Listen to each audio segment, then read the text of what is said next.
सुनते कानों धड़कते दिलों, आप सबको हमारी तरफ से अस्सलाम वालेकुम। कैसे हैं आप सब लोग?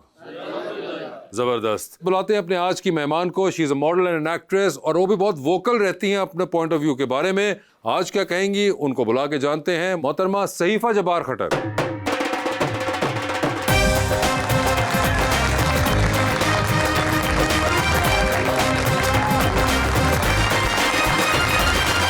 सहीफा, क्या हाल है आपके? ठीक ठाक, अल्लाह का शुक्र। आप ठीक ठाक, खैरियत से हैं? अल्हम्दुलिल्लाह। पहले तो आप बताइए, आप बड़े अरसे बाद नजर आई हैं। आप कहाँ इतने अरसे से थी? मैं बस इतने अरसे से कुछ ब्रेक पे थी, फिर मैं कनाडा चली गई थी और मैं फिर कनाडा पहुंच गई आप आखिर? मैं आखिर आपने बड़े अपने फॉलोअर्स को और दुनिया को बावर कराया था कि जो कैनेडियन वीजा नहीं दे रहे थे। Exactly. तो आखिर आप पहुंच गई? हाँ जी, आखिरकार मैं पहुंच गई और अब मैं कनाडा में ही होती हूँ। अब मेरा वो here and there as well वाला सीन है। अच्छा। तो मैं अब पाकिस्तान में कम होती हूँ। तो वैसे आप बड़ी वोकल थी अपनी बाकी चीज़ों के बारे में भी है, मगर उस स्ट्रगल के पहले हम बात कर लें जो ये कनाडा पहुंचने वाली थी। तो आपने बहुत उसके ऊपर वोकली अपना एक्सप्रेस किया और बहुत आंसू भी बहाए और लोगों ने भी फिर आपके साथ बहुत आंसू बहाए। तो उसके बाद जब आप पहली बार टोरंटो लैंड की तो क्या फीलिंग थी? लोगों का तो ऐसे भी नहीं समझ में आता, क्योंकि मैं आज तक समझ नहीं पाई हूँ इन लोगों को कि ये आपके साथ रोना एक्चुअली चाहते हैं, ये आपकी खुशी में खुश होना चाहते हैं, क्योंकि ऑडियंस का रिएक्शन ना हर पल चेंज हो रहा होता है। सो इनिशियली वो भी टाइम आया था जब मुझसे तंग आ गए थे और मुझे कहते थे कि बीबी तू जा कनाडा, तू यहाँ क्यों है? तो आई डोंट नो, मुझे नहीं पता कि अभी भी ऑडियंस का वो क्या है। अब मैं आई हूँ वापस, तो देखते हैं कि किस तरह से चीज़ें होती हैं। वैसे कनाडा वैसा ही था जैसा आपने इमेजिन किया हुआ था या नहीं? जितने गए हैं वो तो कहते हैं कि नहीं, अच्छा मैं तो बहुत खुश हूँ, आई एम रियली हैप्पी। क्यों? अच्छा क्यों नहीं उनको लगा? पता नहीं, वो शायद हमारी एक वो हिपोक्रेसी है कि जब हम पहुंच जाते हैं किसी जगह पे, डॉलर जब आप कमा लेते हैं और जब पासपोर्ट मिल जाता है, फिर आपको पाकिस्तान याद आ जाता है और यहाँ के नौकर चाकर भी याद आते हैं और सब चीज़ें याद आती हैं। और आई थिंक वो गलत है कि जब आप उनकी इकोनॉमी में जा रहे हैं, उनसे सारे चीज़ें ले रहे हैं, कर रहे हैं, और उसके बाद आपको इवेंचुअली पाकिस्तान याद आने लग जाए। I don't believe in that. मैं तो बड़ी खुश हूँ and I think it's really nice out there. आप वापस आ गई तो अब आप एक आप एक्टिंग बड़े कभी कभी करती हैं, ये आपको क्या लगता है कि मुझे एक्टिंग ज्यादा करनी चाहिए? नहीं, तो मैं आपसे पूछ रहा हूँ कि आप क्यों? नहीं, because you are a writer yourself, right? तो आपको तो बड़े अच्छे से पता है कि जिस तरह के प्रोजेक्ट्स बन रहे हैं और जिस तरह मैं का तो काम, बड़ा अरसा हो गया मैंने किया नहीं टीवी, इसीलिए मैं जानना चाहती हूँ कि फिर आपने क्यों नहीं किया? क्योंकि मैं फिल्म साइड पे बिजी हो गया और मैं वो उसके ना takes a lot of time, और वैसे ही मैं बहुत एक थका हुआ राइटर हूँ तो मुझे टाइम बहुत ज्यादा लगता है। ओके। तो वो फिल्म लिखने में इतना टाइम लग जाता है जिसकी वजह से मैं नहीं टीवी कर पाता। मगर आप तो शुरू में ही आपने कह दिया कि नहीं भाई, क्या मसला क्या? आई थिंक वो आइडियोलॉजी का थोड़ा इशू था, और मैं जिस तरह की इंसान थी, मुझे नहीं लगता कि मैं इस इंडस्ट्री के लिए आई वाज। अब कैसी इंसान है? अब आई एम ट्राइंग कि मैं वो हूँ जो एटलीस्ट ऑडियंस पसंद कर ले और जो बिके। I believe in that now कि जो बिक रहा है बस उसी वही मंजन बेचो, बिकॉज वो स्ट्रैटेजी बड़ी अच्छी है। I was speaking with somebody and I was telling them कि हमारी इंडस्ट्री सबसे बेहतर फाइनेंशियल मॉडल है। The kind of money you can make from our industry वो आप किसी भी नौकरी से नहीं कर सकते। सो बेहतर है कि जितना भी आपका टाइम लिखा हुआ है, जितना भी आप उस टाइम को लंबा कर सकते हैं, आप वो करें, make money out of it and then leave whenever you can. मुझे लग रहा है कि मैं शायद अब उस मॉडल के साथ वापस आई हूँ, that I want to make money and then I want to leave. मैं झूठ नहीं बोलूँगी कि नहीं मुझे क्राफ्ट से प्यार है, क्योंकि वो क्राफ्ट नहीं है, यहाँ पे वो काम नहीं हो रहा। हमारे साल के 150 ड्रामास बनते हैं, शायद एक ऐसा ड्रामा होता है जिसकी स्क्रिप्ट और कास्ट और सब चीज़ें बहुत ऑन पॉइंट होती हैं। मैंने 4 प्रोजेक्ट्स के बाद 4 साल ब्रेक लिया और मैंने फिर प्रोजेक्ट किया एक, कि शायद इस दफ़ा कुछ डिफरेंट होगा, बट वो नहीं था। ड्रामाज मुझे नहीं लगता is something that I would like to go back to, unless कि मुझे कुछ ऐसा मिले जिसको मुझे करके बहुत ही मज़ा आए। बाकी ये है कि बाकी चीज़ें I think for that I would like to stay.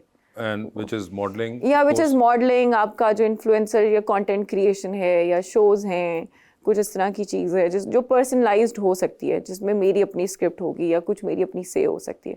I would like to do that. वैसे आप तो सुनील मंच के साथ भी बहुत उनकी आपकी दोस्ती है, तो गाड़ी आजकल कौन सी सबसे बेहतर चल रही है? आई थिंक मैं नहीं बोलूँगी, क्योंकि मैं चाहूँगी, क्योंकि पहले होता था आज से 5-7 साल पहले कि गाड़ी के जितने भी ब्रांड्स थे वो आपको पे तो करते नहीं थे। अच्छा, लेकिन अब चूंकि वो भी पे करते हैं तो मैं किसी भी गाड़ी की अब तारीफ नहीं करूँगी। ये देखें, लड़की कनाडा जाके स्मार्ट हो गई है। बिल्कुल। हाँ, मैं अपनी हर चीज़ को I would like to try कि वो जब बिकेगी तो ही मैं बोलूँगी। और इस पे हम लेते हैं हमारे ऑडियंस का सवाल। जी मैडम। अस्सलाम वालेकुम, मेरा नाम इस्बा है और मैं मैम से सवाल करना चाहती हूँ कि मॉडलिंग और एक्टिंग में कितना मुश्किल सफ़र रहा। मैं बिल्कुल भी यहाँ पे झूठ नहीं बोलूँगी कि बहुत मुश्किल था और बहुत ये हो गया और वो गया, ऐसा कुछ भी नहीं था। It was very easy, very very convenient and बहुत पैसे कमाए हैं और बहुत आसानी से कमाए हैं। कोई भी नौकरी पेशा आदमी इतने पैसे नहीं कमाता जो हमने अपनी फील्ड से कमाए हैं। 8-10 घंटे की शिफ्ट के बाद आप घर आते हैं अच्छे पैसों के साथ।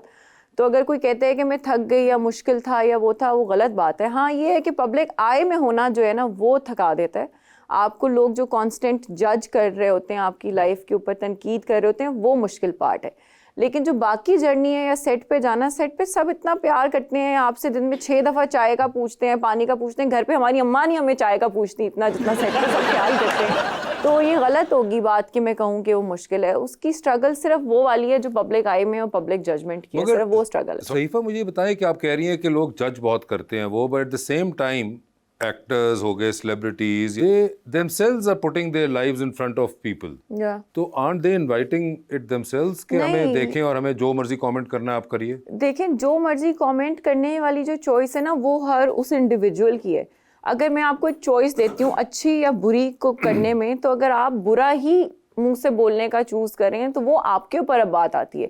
मुझे कोई चीज़ अच्छी नहीं लग रही, क्या ये ज़रूरी है कि मैं उसके ऊपर कोई नेगेटिव तनकीद करूं? आप उस चीज़ पे तनकीद करें कि अगर कहीं पे कोई चीज़ अब्यूसिव हो रही है, कुछ हरासमेंट है, कुछ उस नौयत का गलत है। लेकिन अगर मेरी पर्सनल लाइफ में कोई चीज़ सही नहीं जा रही, या मेरे कपड़े किसी को पसंद नहीं आ रहे, या मेरे रिलीजियस बिलीव्स किसी को पसंद नहीं आ रहे, उस पर तनकीद गलत है। हमारा मसला ये है कि हम किसी बेचारी की डिवोर्स हो गई, हम जज कर रहे हैं। किसी का बच्चा हो गया तो वेट गेन हो गया तो हम उस पर जज करें, उस पर कमेंट, वो वाली सारी कमेंटिंग गलत है। ये जो हम डिफरेंस भूल गए ना कि पब्लिक प्रॉपर्टी और पब्लिक फिगर होने वाला, हमारा मसला ये है कि हम उसको अपनी प्रॉपर्टी समझते हैं। ये जो थिक स्किन की बात सारे करते हैं कि नहीं, एज एन पब्लिक फिगर आपको बड़ी थिक स्किन रखनी पड़ती है, बर्दाश्त करना पड़ता है। ठीक है, मैं मानती हूँ करना पड़ता है, लेकिन ये बात हम भूल नहीं सकते कि जिसकी थिक स्किन को, जिसके लिए आप बात करें थिक स्किन की, वो इंसान है और उसका भी एक ब्रेकिंग पॉइंट है। इसी वजह से इंडस्ट्री में जब लोगों के मेल्टडाउन्स होते हैं तो इतना वो पब्लिकली दिखते भी हैं और इतना ज़्यादा फील भी होते हैं। नॉर्मल लाइफ में आपको वाले मेल्टडाउन्स नहीं दिखाई देते। तो ये जो जजमेंट आती है किसी भी इंडिविजुअल से, वो उस इंडिविजुअल के ऊपर है और वो गलत है, ना कि वो पब्लिक। जब पब्लिक फिगर आपको एंटरटेन कर रहा है तब तो आपको बहुत अच्छा लग रहा है। अगर आपको उससे कोई इख्तलाफ है तो वो इतना नेगेटिवली और इतना आउटरेजियसली क्यों आ रहा है? और एक चीज़ से इख्तलाफ अगर आपको है ना, उसको करने का भी तरीका होता है। हाँ, हर चीज़ को करने का तरीका है। आप आराम से भी अपनी बात कन्वे कर दें। आसान चीज़ है कि आप वो वाली चीज़ कंज्यूम ही ना करें। एज एन एक्टर आप मुझे अगर नहीं पसंद, अगर आप राइटर नहीं पसंद, मैं क्या कर सकती हूँ अपनी ज़ात से? मैं आपका काम, आपका कंटेंट नहीं कंज्यूम करूँगी। मैं आपकी फिल्में ना देखूँ कि जी वासे चौधरी अच्छा राइटर नहीं है, मैं फिल्में नहीं देखूँगी उसकी।